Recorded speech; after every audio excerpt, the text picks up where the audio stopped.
ഉച്ചക്കത്തേക്കുള്ള മീനും കൂടെ പൊരിച്ചു കഴിഞ്ഞാൽ എല്ലാം പണിയും തീർന്നല്ലോ എന്ന് വിചാരിച്ച് നോക്കുമ്പോഴാണ് ഇത് ഒരുപാട് പാത്രങ്ങൾ ഇവിടെ കഴുകാനുണ്ട് കേട്ടോ. അപ്പോഴാണെങ്കിലും നമ്മുടെ ലിക്വിഡും തീർന്നു പോയിട്ടുണ്ടായിരുന്നു. ഞാൻ കരുതി കൂട്ടി വാങ്ങിക്കാത്തതാണ്. കാരണം നമ്മൾ താനിയ കെമിക്കൽസ് ഒരു ഡിഷ് വാഷിൻ്റെ കിറ്റ് വാങ്ങിച്ചിട്ടുണ്ടായിരുന്നു കേട്ടോ.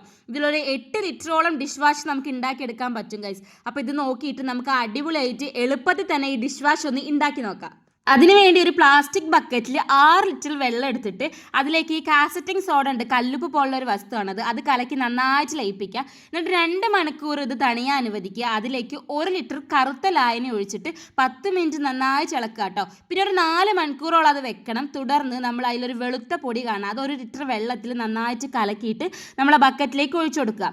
പിന്നെ അതിലേക്ക് നമുക്ക് ആ ഒരു പാക്കറ്റിൽ ഒരു സുഗന്ധവും കൂടെ ഉണ്ടാവും കേട്ടോ, അതും കൂടെ അതിലേക്ക് ഒഴിക്കുക. പിന്നെ ഒരു ഗ്ലാസ്സിൽ കുറച്ച് വെള്ളം എടുത്തിട്ട് അതിൽ കളർ ചേർത്തിട്ട് ആവശ്യത്തിന് മാത്രം എടുത്തിട്ട് മിക്സ് അങ്ങോട്ട് ചെയ്യുക ഗൈസ്. അപ്പം നമുക്ക് ഇത്ര സിമ്പിളായിട്ട് നമുക്ക് നമ്മുടെ വീട്ടിലെല്ലാം പാത്രങ്ങളെല്ലാം കഴുകാൻ പറ്റിയ ഡിഷ് വാഷ് ഉണ്ടാക്കാം ഗൈസ്. അപ്പം ഇനി ആരും വൈകിക്കേണ്ട, ഇനി വലിയ പൈസ കൊടുത്ത് വാങ്ങിക്കാനും നിൽക്കേണ്ട. 8 ലിറ്ററോളാണ് നമുക്ക് ഈ ഒരു കിറ്റിൽ നിന്ന് കിട്ടുന്നത് കേട്ടോ. 6 മണിക്കൂറോളം കാത്തിരുന്നാലും വേണ്ടില്ല, 8 ലിറ്ററോളാണ് നമുക്ക് ഡിഷ് വാഷ് ഉണ്ടാക്കാൻ പറ്റിയിട്ടുണ്ടായിരുന്നത്. അപ്പോൾ വീട്ടിലിരുന്ന് നല്ല ചെറിയ ബിസിനസ് ഒക്കെ ചെയ്യാൻ താല്പര്യമുള്ളവർക്ക് ഇത് വാങ്ങിക്കാം കേട്ടോ. എന്തായാലും ഞാനിതാ ഉദ്ഘാടനമൊക്കെ ചെയ്തിട്ടുണ്ട്. പിന്നെ ഇത് ഉണ്ടാക്കുമ്പോൾ നിങ്ങൾ കുട്ടികളൊന്നും അടുപ്പിക്കരുത് കേട്ടോ, കാരണം ഇത് കെമിക്കൽ ആണല്ലോ. അപ്പോൾ അതെല്ലാം ശ്രദ്ധിച്ചിട്ട് നിങ്ങൾ ഇപ്പം തന്നെ വാങ്ങിച്ചുണ്ടായിക്കോളൂ, അടിപൊളിയാണ്.